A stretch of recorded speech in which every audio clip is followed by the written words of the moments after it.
"They'll kill me at first light," she said. So the cowboy rode straight into hell and never looked back. The woman stumbled into his camp just after midnight, blood soaking through her dress, hands bound with barbed wire. Jake Brennan had his revolver aimed at her heart before she collapsed near the fire. She looked up at him with wild eyes, gasping for air, and spoke words that would drag him into the worst night of his life. "They'll kill me at first light," she said. "The name's Claire Monroe, and I got maybe 6 hours before the Dawson gang rides back to finish what they started." Jake didn't lower his gun.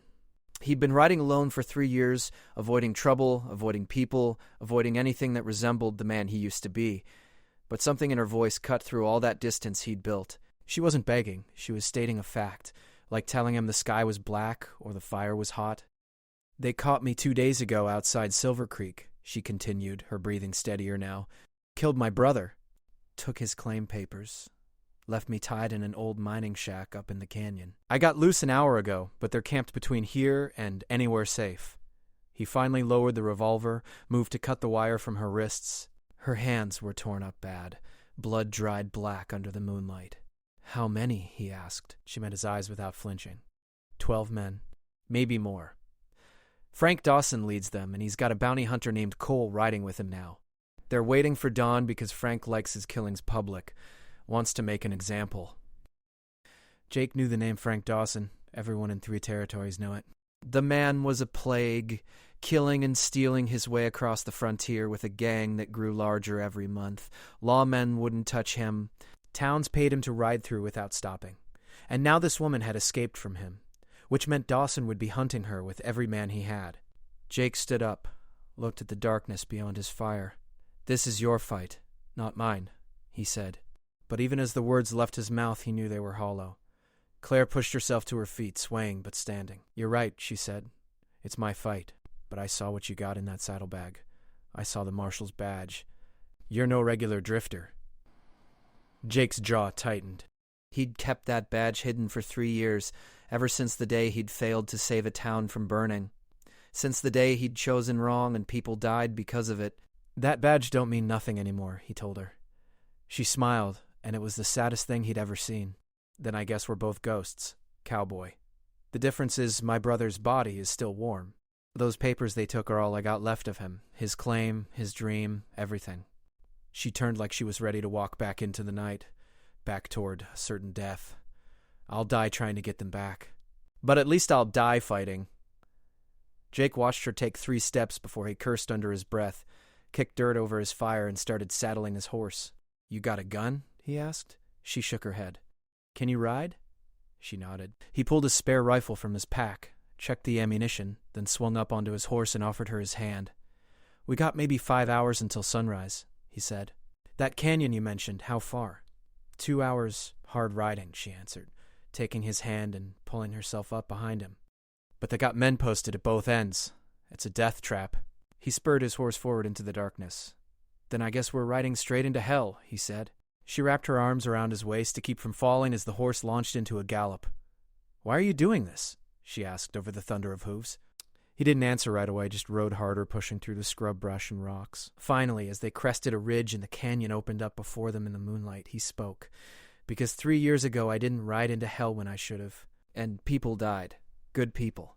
I ain't making that mistake twice." Claire tightened her grip on him. "You might die tonight, Cowboy."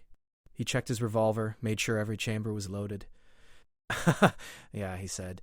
"But at least I'll die riding towards something instead of running away from it." They could see fires in the canyon below, small orange dots marking where the Dawson gang had made camp.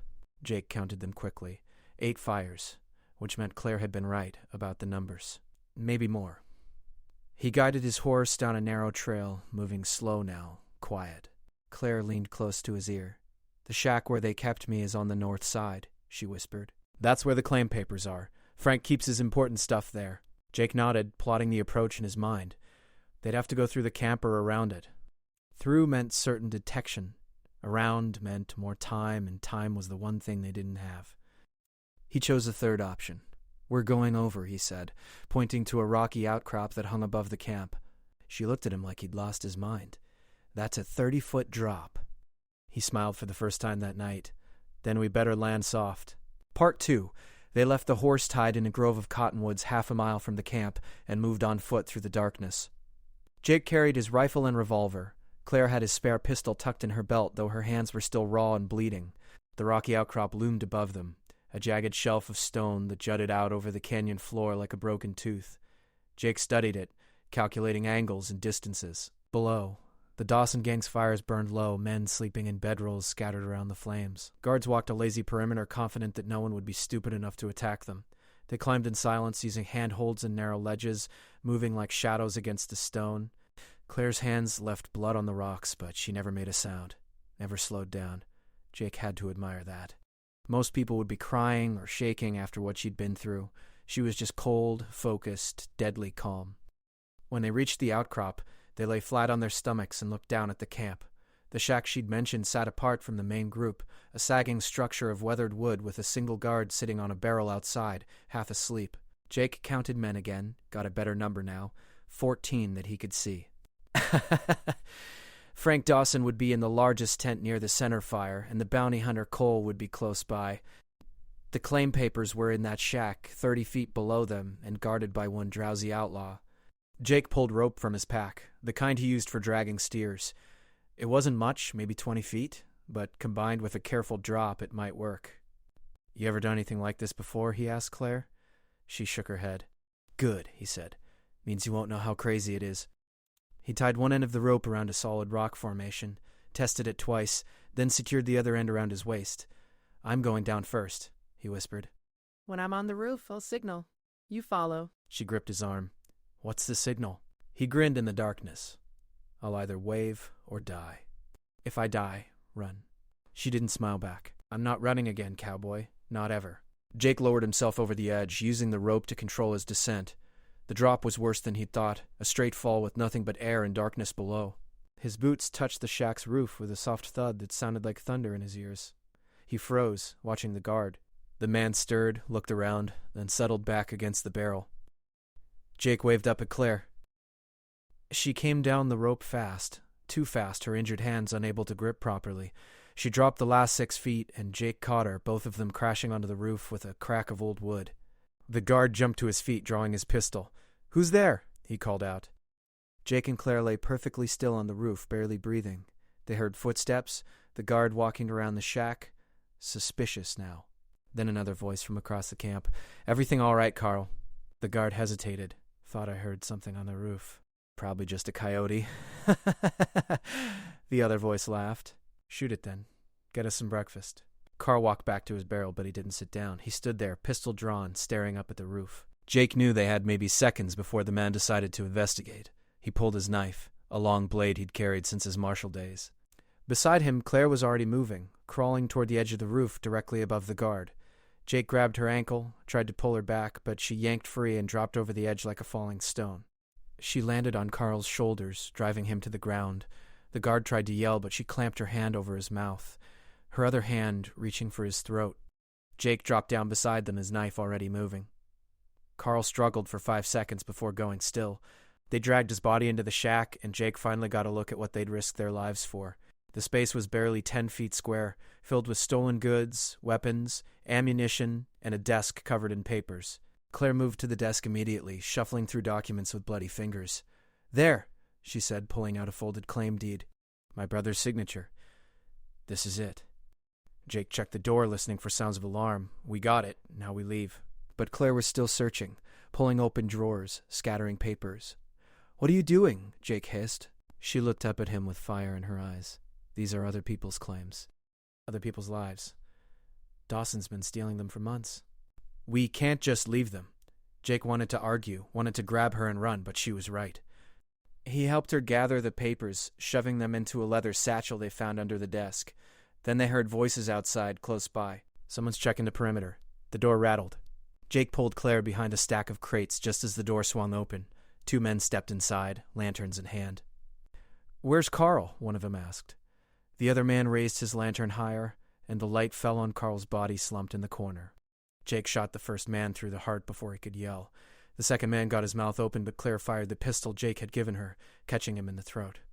Both bodies hit the floor and the camp erupted. Shouts filled the night. Men scrambled from bedrolls, grabbing weapons. Jake and Claire ran from the shack into chaos. Bullets tore through the air around them. Jake fired his rifle from the hip, dropping an outlaw who came around a tent. Claire shot another man off his feet. They ran toward the canyon wall, toward the rope they'd left hanging. But the rope was gone. Someone had cut it, and now they were trapped in the canyon with 14 angry outlaws and nowhere to go. Frank Dawson's voice boomed across the camp. "Bring me that woman alive. Kill the man. I don't care how." Jake grabbed Claire's hand, and they ran deeper into the canyon, away from the camp, into the darkness where the fires couldn't reach.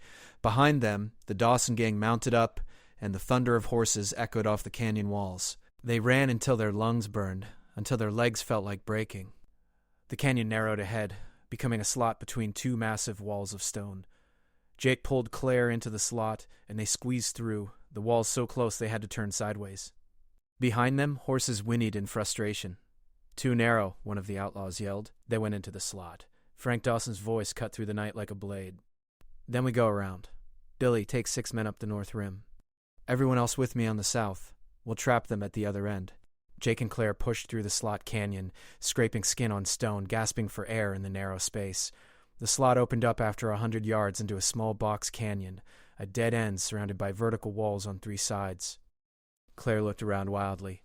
"We're trapped." Jake studied the walls, looking for handholds any way up. There were none. This was where they'd die, pinned in a box with nowhere to run. But he'd known that might happen when he'd agreed to ride into hell. He reloaded his weapons, checked his ammunition, 20 rounds for the rifle, 6 in the revolver, maybe 3 shots left in Claire's pistol. Against 12 men, probably more. The math didn't work.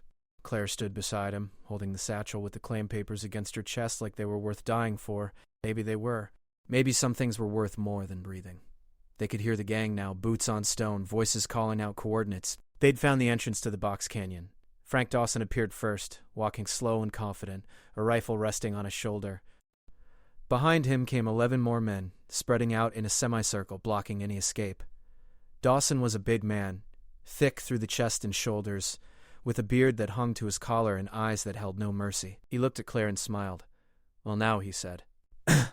"Looks like the rabbit ran herself right into a trap. And she brought a friend." He turned his attention to Jake. "Don't know you, cowboy, but you made a mistake tonight. A fatal one." Jake kept his rifle pointed at Dawson's chest. Let the woman go. Take me instead." Dawson laughed, and his men joined in. "That's noble. That's real noble. But see, the woman killed my brother back at Silver Creek.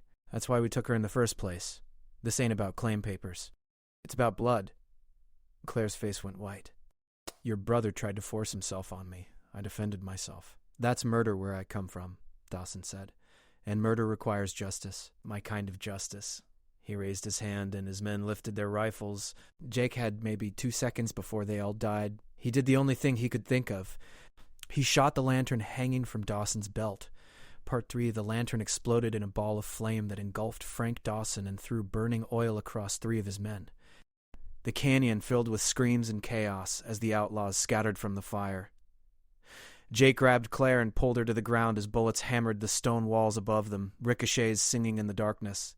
He fired his rifle blindly into the confusion, heard a man scream, kept firing until the weapon clicked empty.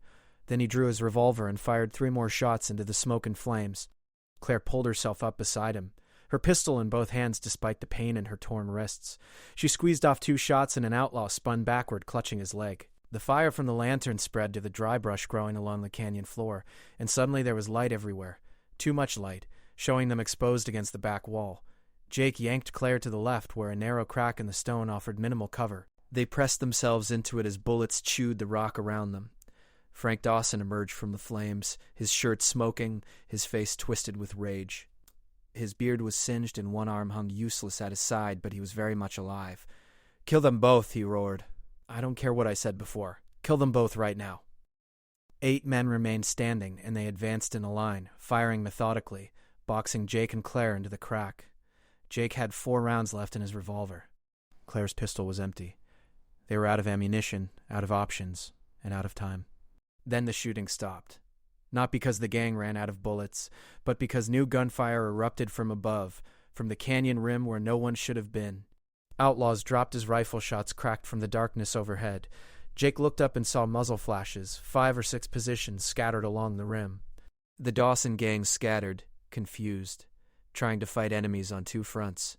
One man fell with a bullet through his head. Another clutched his shoulder and staggered behind a boulder. "Who the hell is shooting?" Dawson screamed. One of his men pointed up at the rim. "Don't know, boss. But they got the high ground. We need to fall back." Dawson fired his rifle up at the rim in fury, accomplishing nothing. "Then retreat," he shouted. "Back to the horses. Fall back." The remaining outlaws ran for the slot canyon entrance, dragging their wounded with them. Dawson was the last to leave, and he turned to stare at Jake across the burning brush. "This ain't over, cowboy," he called out. "I'll find you. I'll hunt you both until you're dead." Then he was gone, disappearing into the slot canyon with his men. The gunfire from the rim stopped. Jake and Claire stood in the sudden silence, both of them shaking with adrenaline and shock. Jake reloaded his revolver with trembling hands. Claire clutched the satchel of claim papers like it was the only real thing in the world. A voice called down from above. "You two alive down there?" Jake squinted up at the rim but couldn't see anyone clearly. "We're alive," he called back. "Who are you?" "Friends of the territory," the voice answered. "Saw you ride into the canyon earlier. Figured anyone crazy enough to attack the Dawson gang alone might need some help. Hold tight, we're coming down." It took 10 minutes for the men to descend the canyon wall using ropes and careful climbing. There were 6 of them, all hard-looking men with the marks of frontier life carved into their faces. The one who'd spoken was named Pete Walker, a rancher from up north who'd lost land to Dawson's gang 6 months earlier. "We've been tracking them for weeks," Pete explained, waiting for the right moment to hit them. "When we saw you two drop onto that shack roof like a pair of crazy birds, we figured tonight was the night."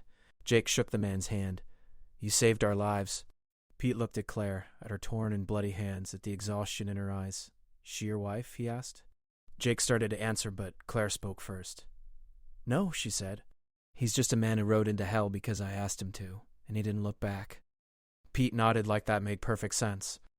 "Well, you cost Dawson some men tonight. Maybe 6 dead, few more wounded bad. But he's still got enough to be dangerous. He'll regroup and come hunting. You two need to clear out of this territory." Jake looked at Claire. She met his eyes and he saw something there he hadn't seen before. Not just determination or anger, but gratitude. Real gratitude that made his chest feel tight. "We'll ride out tonight," he said. "Head east toward the Colorado border." Pete's men gathered up weapons and ammunition from the dead outlaws, practical men who knew that good guns shouldn't go to waste. Jake found his rifle where he dropped it, reloaded it with ammunition from a dead man's belt. Claire watched him work, then spoke quietly. "You knew we might die in that canyon. You rode in anyway." He didn't look up from his reloading. "Yeah." She moved closer. "Why? What made you risk everything for someone you don't even know?" He finally met her eyes. "Because you reminded me that some things are worth fighting for. Your brother's claim, those papers, your life. 3 years ago I forgot that. Tonight I remembered." She reached out and touched his face with her damaged hand, and the gesture was so gentle it almost broke something inside him. "Thank you, Jake Brennan, for riding into hell, for not looking back." He covered her hand with his. "We ain't out of hell yet, Claire Monroe. We got a long ride ahead." Pete Walker approached with a canvas pack. "Here," he said. "Food, water, ammunition. Should get you to the border. There's a town called Junction City 3 days east. Marshal there is named Bill Hayes. Good man. He'll help you with those claim papers. Get them registered proper." Jake took the pack gratefully. "What about you and your men?" Pete looked back at the burning canyon. "We're going to track Dawson. Can't let him settle in again. Maybe with 6 men down he'll make a mistake. Maybe we'll get lucky and end this." They said their goodbyes, and Pete's men disappeared back up the canyon walls like ghosts. Jake and Claire walked through the slot canyon, past the bodies of dead outlaws, past the smoldering remains of the camp.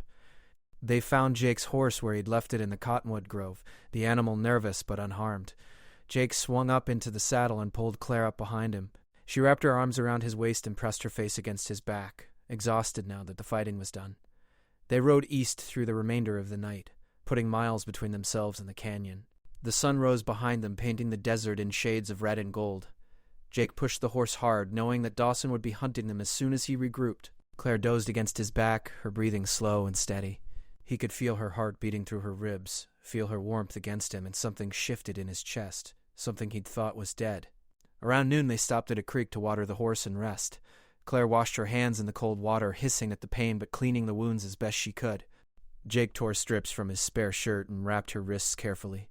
She watched him work with tired eyes. "You're good at this. Taking care of people." He tied off the bandages. "I used to be better at it. Before I let people down." She touched the side of his face again, the same gentle gesture from earlier. "You didn't let me down, cowboy. You rode straight into hell and you brought me out alive. That's not letting someone down." He wanted to tell her about the town that burned, about the people who died because he made the wrong choice, about the 3 years he'd spent running from that failure. But the words stuck in his throat. Instead, he just nodded and helped her back onto the horse. They rode through the afternoon, through desert that stretched endlessly in all directions. The sun beat down merciless and hot, draining their water supply faster than Jake had anticipated. By evening, they were both parched and exhausted, and the horse was stumbling. They needed shelter, water, rest. Jake spotted smoke rising from behind a low ridge and guided the horse toward it, hoping for a ranch or a trading post. What they found instead was worse. A burned-out homestead, still smoldering, with 3 bodies lying in the yard. Jake recognized the work immediately. Dawson's gang had come through here, probably just hours ago. They'd killed these people for no reason except that they were in the way. Claire slid off the horse and walked to the bodies, her face hard. A man, a woman, and a teenage boy. A family. Murdered in their own yard. "We can't bury them," Jake said quietly. "We don't have time." "I know," Claire answered. "But we can't just leave them like this either." She found a blanket in the remains of the burned house and covered the bodies as best she could. Jake watched her work, saw the care she took even though she was exhausted and hurt. She said a few words over the bodies, nothing fancy, just a simple prayer asking for peace. Then she stood and faced Jake with tears running down her dirty face. "He's going to keep doing this," she said. "Dawson's going to keep killing and stealing and destroying until someone stops him." Jake nodded. "I know." She wiped her face with the back of her hand. "Those claim papers in this satchel, they're proof of everything he's stolen. If we can get them to a real marshal, someone who isn't afraid of him, maybe we can bring him down. Maybe we can end this." Jake studied her in the fading light. This woman who'd stumbled into his camp with barbed wire on her wrists and brought him back to life. She was right. The papers were more than just her brother's claim. They were evidence, proof of dozens of crimes across the territory. In the right hands, they could destroy Dawson's operation. But getting them to the right hands meant staying alive long enough to reach Junction City. And Dawson was hunting them right now. "All right," he said. "We ride for Junction City, we get these papers to Marshal Hayes, and then we finish this." Claire's eyes widened. "You mean come back? Hunt Dawson?" Jake checked his weapons, his face hard. "I mean, I'm done running, Claire. I'm done letting bad men do bad things because I'm afraid of making the wrong choice. Sometimes there is no right choice. Sometimes you just gotta choose and live with it." She smiled for the first time since he'd met her, and it transformed her face. "Then let's ride, cowboy." Part 4. They pushed through the night, the horse exhausted but game driven by Jake's gentle hands and quiet words. The desert gave way to rough hills covered in scrub pine and juniper. Twice they heard riders in the distance and had to hide, pressing themselves and the horse into narrow gullies until the sounds faded. Dawson was hunting them hard, spreading his men wide to cover more ground. Jake knew they couldn't keep running forever. Eventually they'd make a mistake, or the horse would give out, or Dawson would get lucky. They needed an advantage, some way to turn the tables. As dawn broke on their second day of running, they spotted a small mining camp nestled in a canyon ahead. Smoke rose from several buildings, and Jake could see men moving around. Claire tensed behind him. Could be Dawson's people. "Could be," Jake agreed. "But we need supplies, and the horse needs real rest." We got no choice but to risk it. They rode into camp slowly, hands visible, projecting no threat. A dozen miners stopped their work to watch these strangers enter. Jake recognized the look in their eyes, the wariness of men who'd learned not to trust easily.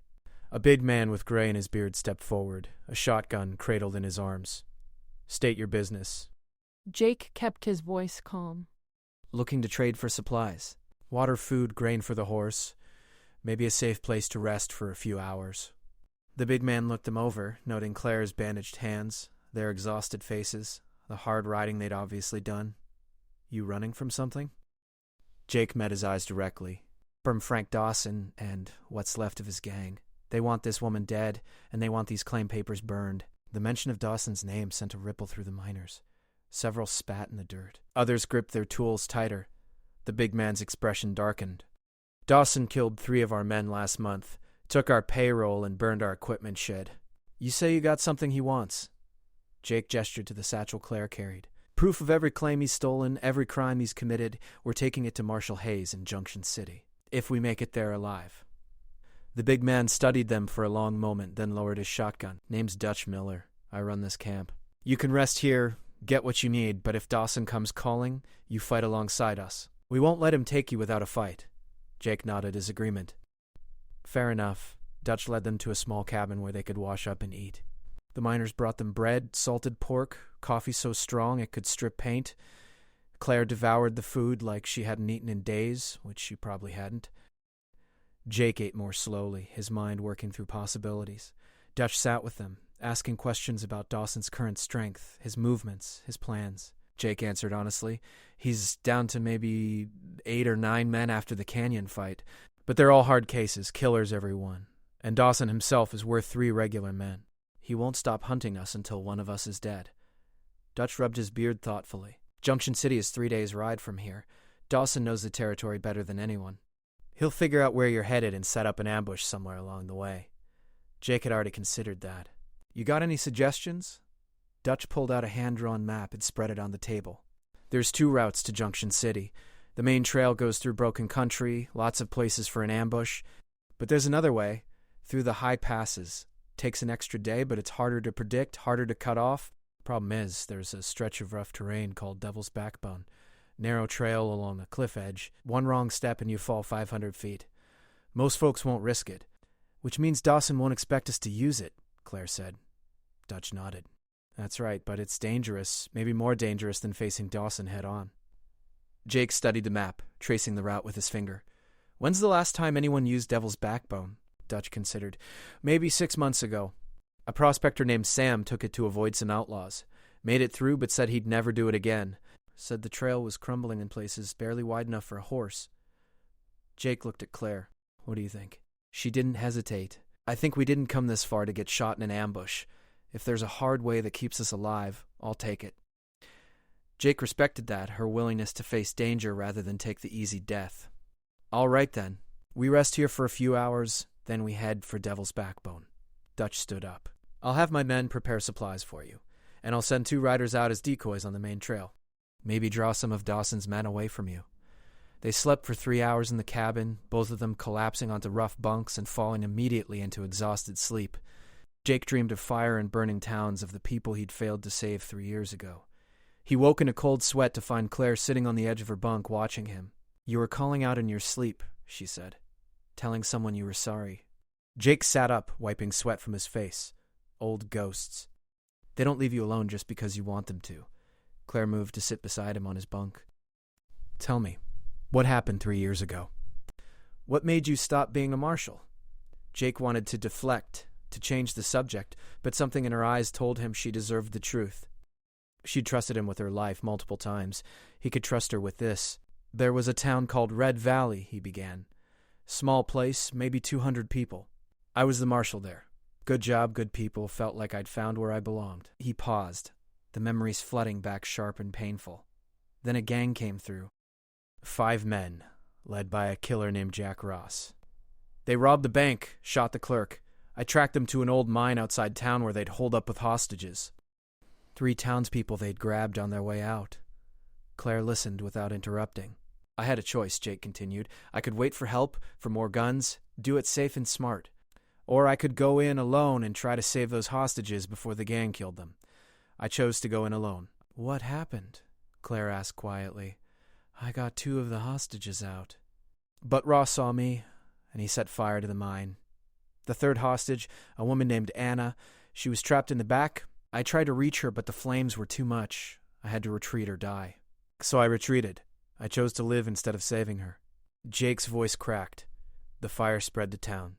Half of Red Valley burned that night. 6 more people died in the flames. All because I made the wrong choice, because I went in alone when I should have waited. Claire put her hand on his. You saved 2 people. That counts for something.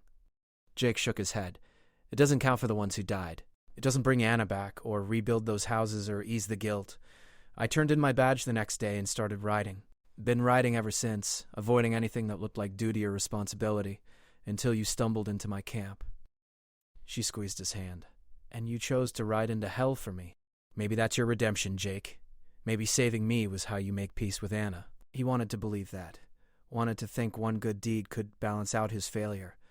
But he knew it didn't work that way. You can't undo the past by fixing the present. Still, Claire's words eased something inside him, made the weight a little lighter.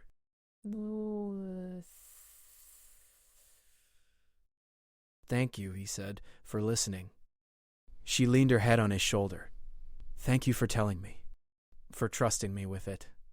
They sat like that for a while, two damaged people holding each other up against their ghosts. Dutch knocked on the cabin door an hour later. Your supplies are ready. And I got news you won't like. Dawson was spotted 10 miles west with 7 men. He's moving this direction fast. Jake and Claire gathered their things quickly. The miners had prepared a pack with enough food and water for 5 days, fresh ammunition and a better rifle than the one Jake had been carrying. Dutch walked them to their horse. My decoys rode out an hour ago on the main trail. Should buy you some time. But be careful on Devil's Backbone. That trail don't forgive mistakes. They mounted up and rode out of camp, heading northeast toward the high country. Behind them, they could hear the miners preparing for a possible fight with Dawson. Claire looked back once. They're good people. Jake nodded. Yeah. The kind worth fighting for.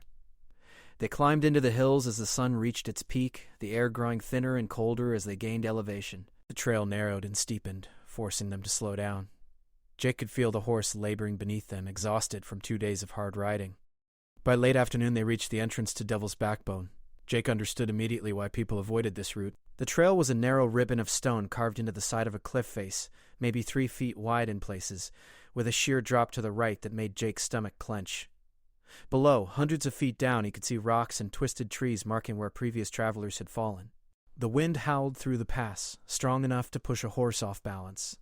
This is insane, Claire whispered. Jake had to agree, but it was their best chance. We go slow, he said, real slow. Stay pressed against the cliff wall, don't look down. Claire tightened her arms around him. If we die, at least we tried, right? He guided the horse onto the trail. If we die, I'm going to be real irritated about it. The horse moved forward carefully, sensing the danger, placing each hoof with deliberate precision. Jake kept one hand on the reins and one hand touching the cliff wall, using it to gauge their position. The wind pushed at them constantly, trying to shove them toward the edge. They'd gone maybe a quarter mile when they heard it. Gunfire behind them, back the way they'd come. Jake twisted in the saddle and saw riders emerging from the tree line below, still distant but coming fast. Dawson's men, maybe 4 or 5 of them. They'd been spotted. We have to move faster, Claire said. Jake knew she was right, but faster on this trail meant death just as surely as Dawson's bullets. He urged the horse forward, pushing the pace as much as he dared. The animal responded bravely, moving quicker despite its fear and exhaustion. Part 5. The gunfire grew louder as Dawson's men closed the distance, their horses fresher and faster on the wider trail below Devil's Backbone. Jake could see them now, 4 riders pushing hard, and he recognized Frank Dawson's bulk in the lead. They were gaining, would reach the entrance to the narrow trail in minutes. Jake had maybe 200 yards of the cliff path left before it opened onto safer ground, but that might as well have been 2 miles with the gang closing in. He drove the horse harder, felt it stumble on loose rock, caught it with his knees, and kept moving. A bullet whined past his head and spanged off the cliff face beside them. They were in range now, and Dawson's men were firing even while riding. Claire twisted around on the horse, pulled out the pistol Jake had given her, and fired back one-handed. The range was too great for accuracy, but it made the outlaws slow down, take cover behind rocks. Every second mattered now. Jake saw the trail widening ahead where it merged with the main path, saw safety just beyond reach. The horse was gasping, foam flying from its mouth, running on pure heart now. Another bullet hit the cliff inches from Jake's shoulder. Then Dawson's voice echoed up from below, loud and furious. "Stop running, cowboy." You got nowhere left to go. Jake didn't waste breath answering. He focused on the widening trail, on getting Claire to safety, on covering the last 100 yards before the gang reached them. The horse stumbled again, harder this time, and Jake felt its front legs buckle. They were going down, no avoiding it. He kicked his feet free of the stirrups and grabbed Claire, rolling with her as the horse collapsed sideways. They hit the ground hard, sliding on the rocky trail, Jake twisting to keep Claire on top of him so he took the worst of it. His back scraped against stone, his shoulder hit something solid, and pain exploded through his body. But they stayed on the trail, didn't go over the edge. The horse wasn't as lucky. It slid toward the drop, scrambling desperately, eyes rolling white with terror. Jake lunged for the reins but missed. The animal went over the edge with a scream that cut through Jake's heart, falling into empty air and disappearing from sight. Claire was already on her feet, pulling Jake up, both of them battered and bleeding but alive. They ran for the wider trail 50 feet ahead, legs pumping, lungs burning. Behind them they heard hooves on stone. As Dawson's men reached the narrow path, Jake turned and fired his rifle blindly back at them, not aiming, just trying to slow them down. The lead rider's horse reared at the gunfire, blocking the others. It bought them 10 seconds, maybe 15. They reached the wider trail and Jake saw their only chance. A tumble of huge boulders to the left, offering cover and high ground. He grabbed Claire's hand and they scrambled up into the rocks, finding positions behind 2 large stones that gave them a view of the trail below. Jake checked his ammunition. Half a box for the rifle, maybe 20 rounds. 6 in his revolver. Not enough to fight off 4 men, but enough to make them pay. Claire reloaded her pistol with bullets from Jake's belt, her movements steady despite her exhaustion. The outlaws emerged from Devil's Backbone in single file, moving cautiously now that they'd lost their easy targets. Frank Dawson came first, and Jake could see the burn scars on his face from the exploding lantern, could see the hate in his eyes. 2 more men followed, then a 4th bringing up the rear. They'd lost men along the way, probably to Dutch's decoys or to other fights. But 4 hardened killers were still more than enough to finish this. Dawson raised his hand, and the men stopped, spreading out, using the rocks for cover. You made it further than I expected. Killed more of my men than I thought possible. But this is where it ends. You're trapped up in those rocks with nowhere to run. Throw down your weapons and send the woman out. Do that and I'll make it quick for you. Jake didn't answer. He sighted down his rifle at Dawson's chest, waiting for a clear shot. Beside him, Claire did the same with her pistol. They had the high ground and decent cover. If they were smart and lucky, they might survive this. Might. When Jake didn't respond, Dawson's patience snapped. Fine. We'll dig you out. Boys, light 'em up. The outlaws opened fire, bullets hammering the boulders, chips of stone flying everywhere.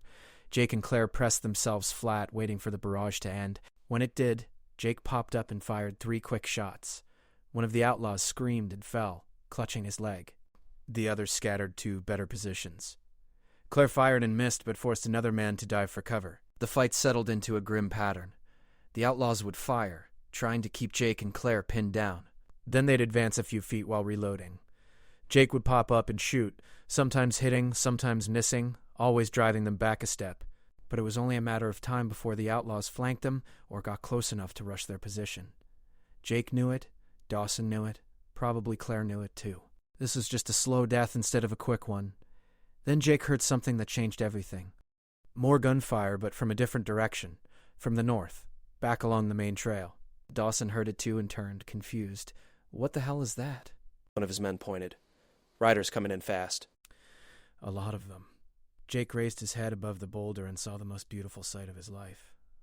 Pete Walker and his men, maybe a dozen riders, thundering down the trail with rifles blazing.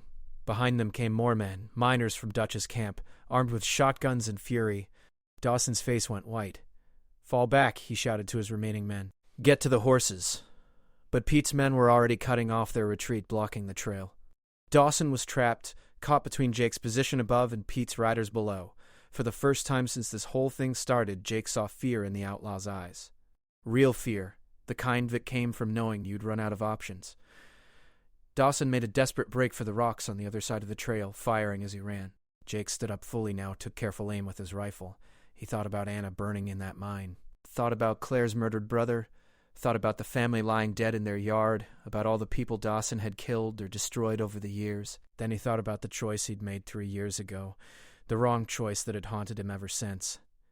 This time he wouldn't choose wrong. This time he'd see it through. He squeezed the trigger. The bullet caught Dawson in the shoulder and spun him around. He fell but kept moving, crawling toward cover. Pete Walker rode up alongside the boulder pile where Jake stood and tossed him a fresh box of ammunition. Finish it, Pete called out. End this devil once and for all. Jake reloaded calmly, methodically. Claire stood beside him, her pistol ready. Dawson had reached a small depression in the rocks. Partial cover, but not enough. He was trapped and he knew it. "Give it up, Dawson," Jake called out. "It's over. You can die here or you can face a judge. Your choice." Dawson laughed, a bitter sound with no humor in it. "Face a judge? I know what that means. A rope and a crowd. No thanks, cowboy. I'd rather die out here like a man than dance on a gallows like a fool." He raised his pistol and fired at Jake, the bullet coming close enough that Jake felt the wind of its passage. Jake fired back, hitting the rock next to Dawson's head. "One more chance," Jake said. "Throw out your weapon and stand up. Last warning." Dawson's answer was another shot, this one aimed at Claire. It missed, but Jake had had enough of chances. He sighted carefully and fired, putting a bullet through Dawson's gun hand. The outlaw screamed and dropped his weapon. Jake and Pete's men moved in, surrounding the position. 2 of Dawson's men were dead. 1 was wounded and had surrendered.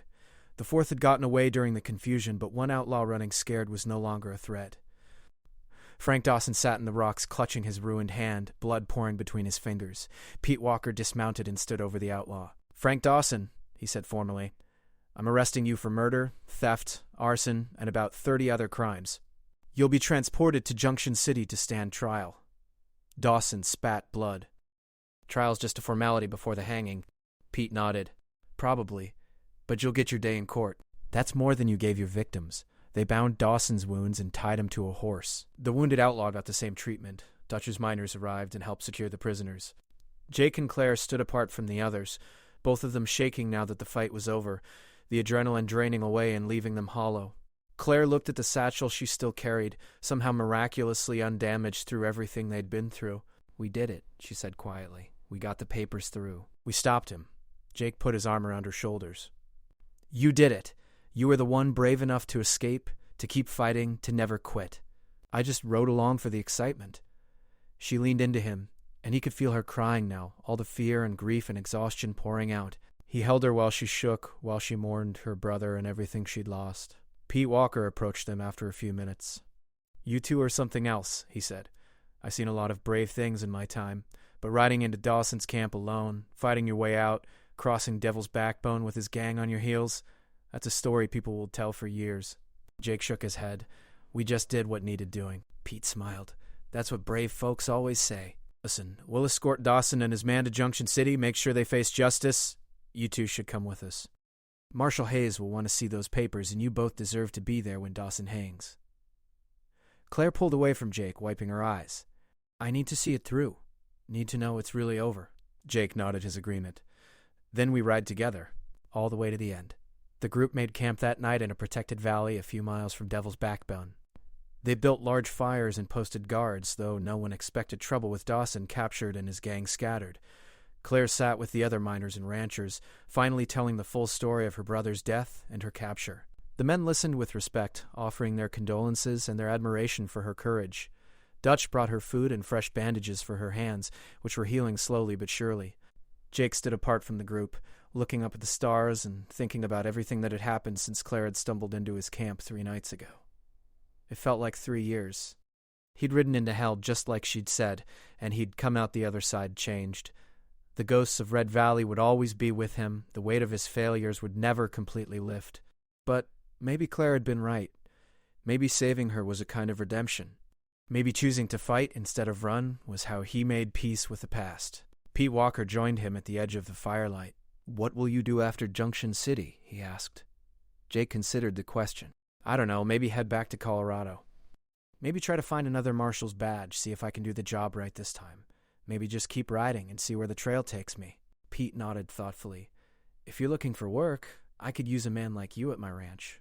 Good pay, honest work, and we're far enough from civilization that trouble doesn't find us often. Claire could use a fresh start too if she wants it." Jake looked over at Claire sitting by the fire, laughing at something one of the miners had said. She looked different now, the hardness in her face replaced by something softer. She caught him looking and smiled, a real smile that reached her eyes. Jake felt something shift in his chest, something warm and unexpected. "Maybe," he said to Pete. "Maybe we'll talk about that after we finish this." Pete clapped him on the shoulder and walked away, leaving Jake alone with his thoughts. They reached Junction City 3 days later, a journey made easy by clear weather and no pursuit. Marshal Bill Hayes was a weathered man in his 60s with keen eyes and a reputation for honesty that stretched across 3 territories. He listened to their story without interrupting, examined the claim papers carefully, and questioned Frank Dawson in his cell. When he was done, he shook Jake and Claire's hands with genuine respect. "These papers will bring down more than just Dawson," he said. "They're evidence of a whole network of corruption, from claim offices to local sheriffs who look the other way. You've done this territory a great service." The trial was held 2 weeks later. The whole town turned out to watch, along with people from the surrounding ranches and camps. Claire testified about her brother's murder in her captivity. Jake testified about the attacks and the chase. P. Walker and his men added their accounts. The evidence was overwhelming, the verdict never in doubt. Frank Dawson was found guilty on 17 counts of murder and dozens of lesser crimes. The judge sentenced him to hang at dawn 3 days hence. Jake and Claire attended the hanging, standing in the crowd as the sun rose over Junction City. Dawson went to the gallows without protest, his face hard and unrepentant. He looked out over the crowd and his eyes found Jake and Claire. "I should have killed you both when I had the chance," he said. "That was my mistake." Then the trap dropped and Frank Dawson died, and a piece of the frontier's darkness died with him. Afterward, Jake and Claire walked to the edge of town where their horses waited. They'd both been to see Marshal Hayes earlier, had discussed options and futures. Claire had filed her brother's claim officially and recovered several $1,000s in stolen property that would help her start over. Jake had been offered his old marshal's badge back, or a new one if he preferred. He hadn't decided yet. Some choices took time. "What are you thinking, Claire?" Jake looked at the open country beyond the town, at the trails leading in every direction. "I'm thinking Pete's offer sounds pretty good. Honest work, decent pay, far from trouble. What about you?" She smiled. "I'm thinking a ranch in Colorado sounds like a nice place to heal. To remember my brother without it hurting quite so much. To maybe start building something new." They mounted their horses and rode west together toward the mountains and whatever came next. The trail stretched out before them, endless and full of possibility.